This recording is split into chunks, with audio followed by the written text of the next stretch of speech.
Imagine your favorite cognac suddenly disappearing from shelves in China, all because of a global trade spat. Sounds dramatic? Well, it's happening right now, and it's a lot more than just a booze story. Here's the deal. Since January 2024, China's been running an anti-dumping investigation into European Union brandy, especially cognac. Then, in October 2024, things escalated.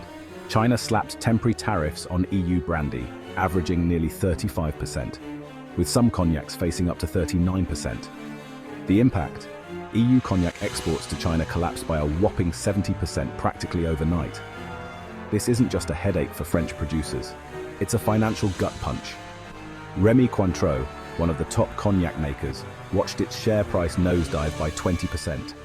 Pernod Ricard, another giant, lost €100 million by February 2025.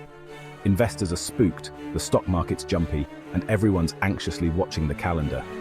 Because if there's no resolution by July 5th, 2025, these tariffs become permanent.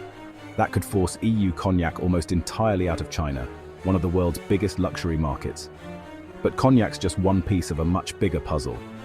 This trade war is really a two-front battle. Why?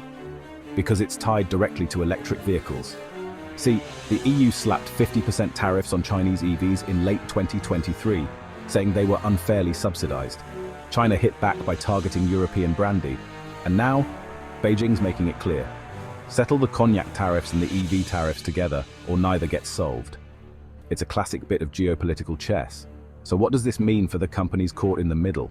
It's simple: adapt or get left behind. The smart players, like Pernod Ricard, are spreading their bets, building markets outside China and focusing on products with global appeal.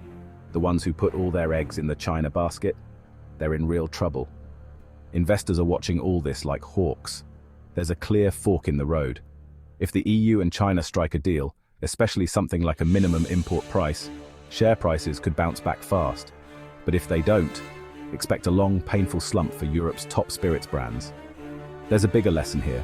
In today's world, trade isn't just about goods, it's about politics and power. China's using its market as leverage, and anyone who wants to play in that arena needs a strong strategy and even stronger nerves. So, will cognac vanish from Chinese shelves forever? That depends on what happens behind closed doors in the next few months. One thing's for sure, in this trade clash, every bottle tells a bigger story. Stay tuned, this one's not over yet.